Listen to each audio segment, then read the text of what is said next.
If someone wants reassurance that breathing matters, look at your babies and your toddlers.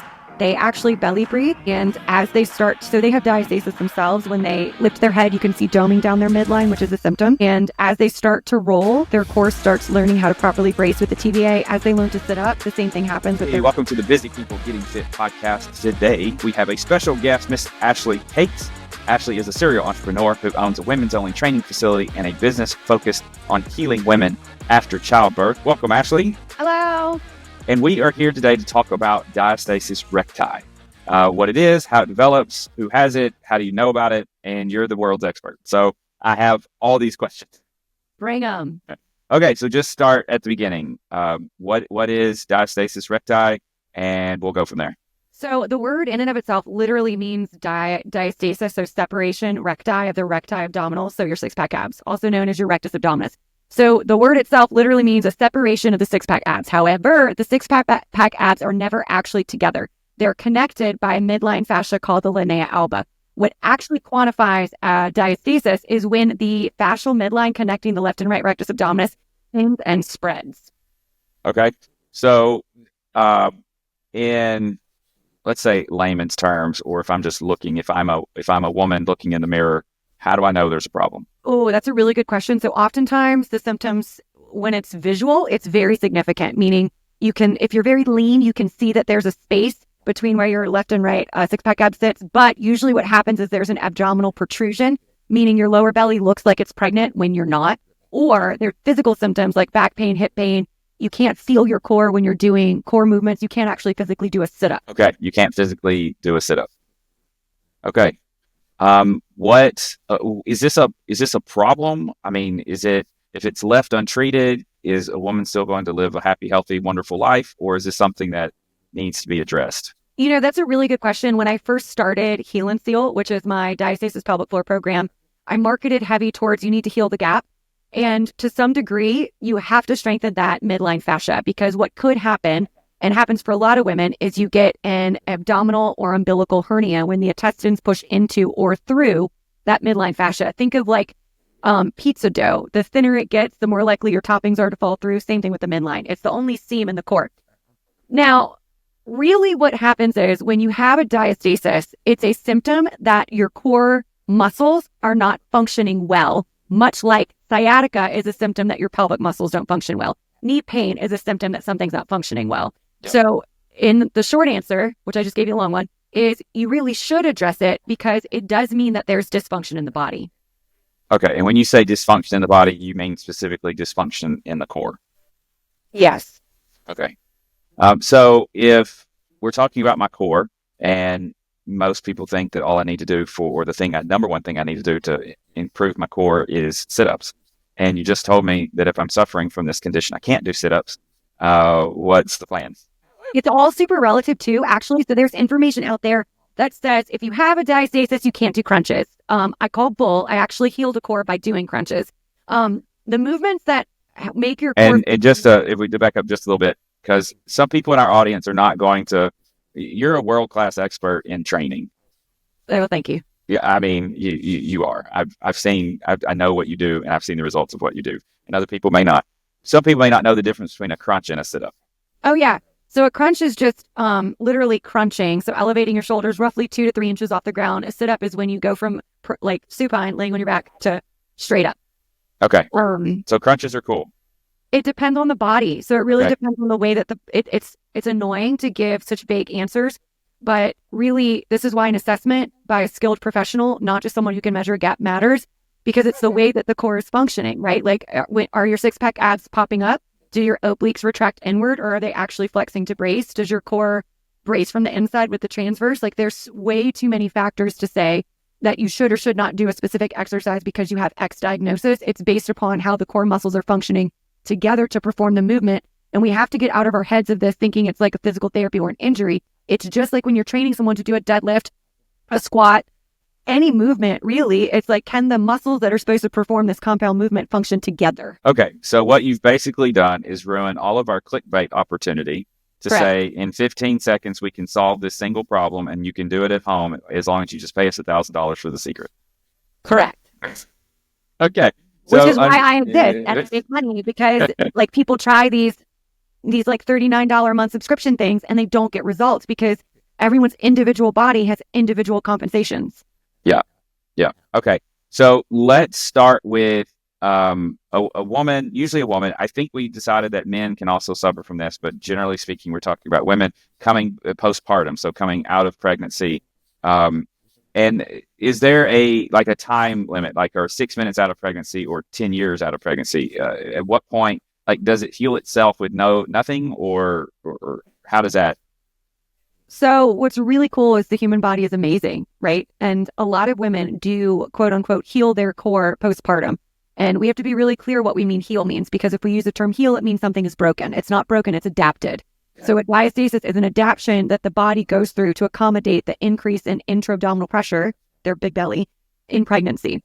And some women can regain proper function of their core without therapy, can regain strength in that fascia without therapy.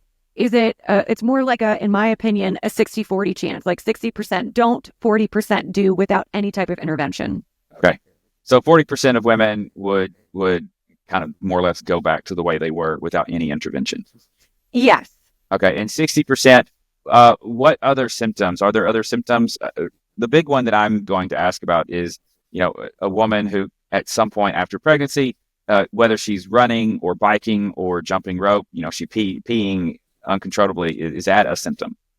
Yeah. So the pelvic floor and the core work synergistically together. So oftentimes women will come to me and say they have pelvic floor dysfunction, stress incontinence, like you're talking about, prolapse, hypertonic, so overly tight pelvic floor. And I tell them I don't do internal exams. I'm not a physical therapist. I assess the core. What does that have to do with it? Well, your core, your transverse abdominis, works synergistically with the pelvic floor. So when we inhale, air should fill our belly up. Think of a water balloon, right? When water goes into the balloon, the sides are filling, but the bottom is bearing down. That's your pelvic floor, intra-abdominal pressure. When you exhale, the balloon is supposed to shrink. Water comes out the balloon. The bottom comes up. Same concept with the pelvic floor. So oftentimes when we have an issue with the core, diastasis or abdominal dysfunction, which is why getting assessed matters, we often have an issue synergistically with the pelvic floor because they function as a unit. Yes, you can isolate them, but they're very, very much intertwined. So what is the training protocol? What is what do we do next? We've identified we have a problem. Now what? Because you've already ruined the podcast for me. That I don't have a 15-second fix that I can sell online for billions of dollars. Well, you have to go back to what is the function, the primary function of every single muscle of the core. If you look it up, it's to assist with the breath. And then you have to go with what is each individual muscle's role in inhalation, exhalation. Are they fulfilling those roles? And that's where the assessment comes into play. And then you add in, it's not trunk management, but it's progressive loading. Can the core manage a load? That's where the forward flexion of the crunch, sit up, or lifting the legs comes in. But you go back to the basics, which is the breath. You would be mind blown at how many people do not use their abdominal cavity to breathe. They use their pectorals or their diaphragm.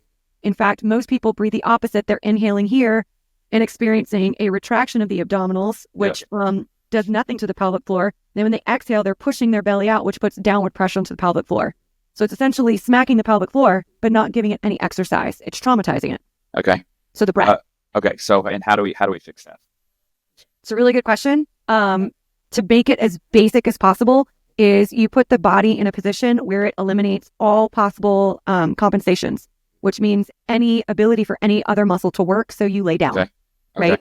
And then you're laying on your back because gravity can help lower the torso. And you elevate the knees so you're not totally elongated because elongation stretches the core.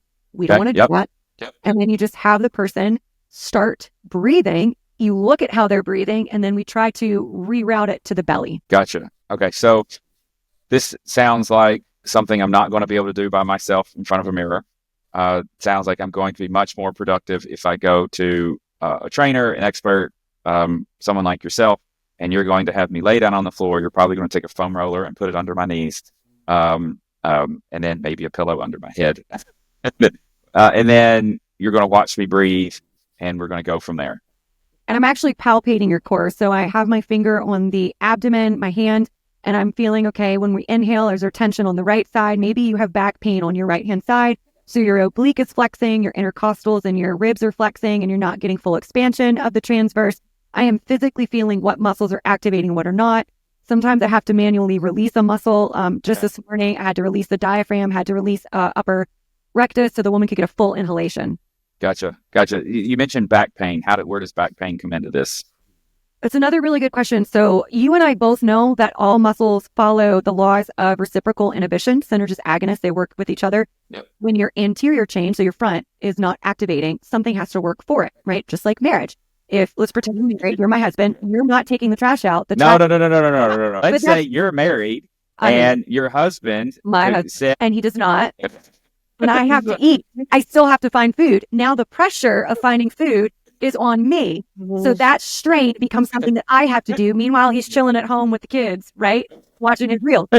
So that's the same relationship that happens with muscles. When the front takes a vacay, the back has to work extra hard. This is why sometimes stretching doesn't. So if you're one of those women watching this, or men, and you're having chronic back pain, yes, you might have a vertebral subluxation, a rotation, or a herniated disc. But if chiropractic, TENS units, those things are not getting results, it could be that you have a dysfunctional relationship between your front and your back. And oftentimes what I have found is just 40 minutes on my weight floor doing this breathing, actively pushing into the muscle, saying, Ryan, bring me my food. And then him bringing me my food takes the stress off of me and makes things work more balanced. Got it. Okay. So let's try to wrap this up just a little bit. The plan, like if we've already determined that I have an issue and it needs to be fixed, that would be going into the gym with an expert, and he or she, usually a woman, I guess, if it's you, especially, or Meg at Blue Eagle, is going to, as I lay down on the floor and breathe, is going to check and see which muscles are working and are active and which are not. Is that a good summary? Yes. Okay. So then the step before that, how do I know that this is an issue and not just me getting older, not me being out of shape, me not taking care of myself? How do I know that this is an actual issue? You get assessed, right? Okay. It's a process of elimination. If you've done chiropractic and you're not getting your pain relief, if you're peeing yourself and you're taking medications for your bladder and you're not getting relief, if you're exercising and not getting relief, then what other step do you have besides an assessment? Gotcha. And so how do we get an assessment? That's a great question. So for me personally, people can email me. They can schedule through my website. They can message me directly at Blue Eagle. They can reach out to you via email with your website, or message Megan directly. Really, like, having a direct conversation with myself or Megan is really the best way, because we can kind of troubleshoot that with you guys to say, okay, no, this is not within our scope of practice. Like, based upon the symptoms you're talking about, I don't think that this is an issue that I can maybe help you with. Or yes, like, let's get you on my floor. Let me palpate, see what's going on, and then give you an honest answer then. Okay. And how long does that assessment usually take? Really less than 10 minutes. Okay. So you're talking about it's a free assessment, and it's 10 minutes of your time to see if this is a problem that can be solved through your program. Absolutely. Okay. Well, awesome. You've answered all my questions. I appreciate it. I hope our listeners find this helpful.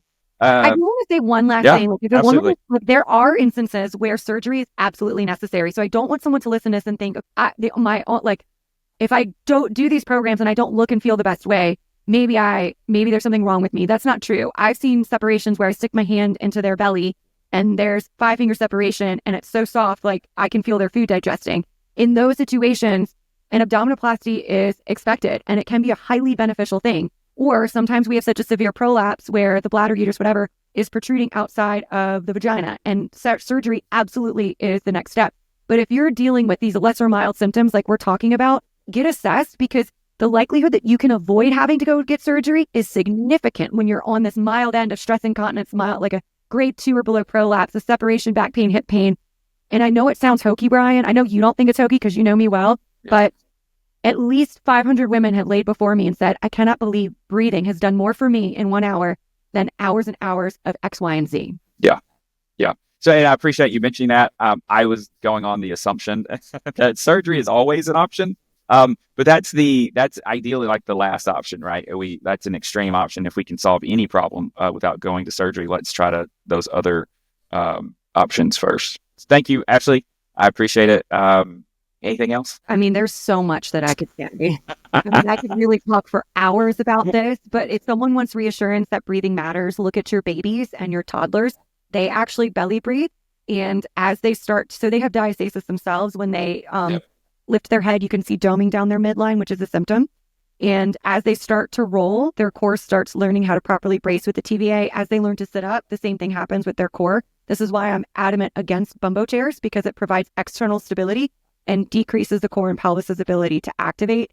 And if you let them learn their primal patterns as they should, you'll notice their diastasis heals on its own by the time they're 3, 4, 5 years old, but they still will maintain belly breathing until they start to develop stress patterns, which us as adults have. Yeah, sure. Awesome. Okay. Well, thank you, Ashley. I appreciate your time. It's always good talking to you. Likewise. Okay. Have a good day. You too. Hey, that's it for today's episode of Busy People Getting Fit. A huge thank you to Ashley Cates from StrongHer for sharing her expertise on diastasis recti. Her insights remind us that healing and strengthening your core isn't just about crunches. It's about understanding your body, starting with breath work, and progressing with intention. If today's episode inspired you to take the next step toward your health and fitness goals, we'd love to help. At Blue Eagle Fitness and Nutrition, we offer free 10-minute consultations with Coach Meg. This is a perfect opportunity to discuss your goals, whether they involve recovering from diastasis recti, building strength, or simply living a healthier life. To schedule your consultation, you can email me directly at brian@blueeaglefitness.com. There are 2 E's in there. Visit our website at blueeaglefitness.com, or you can call or text me at 713-396-3498. I'm here to help you take the first step. Don't forget to follow us on all social media for more tips, updates, and inspiration. You can find us on Instagram and Facebook at Blue Eagle Fitness Nutrition. Thank you for tuning in. If you enjoyed this episode, please share it with someone who could benefit. Leave us a review and subscribe so you never miss an episode. Until next time, keep showing up for yourself. You've got this.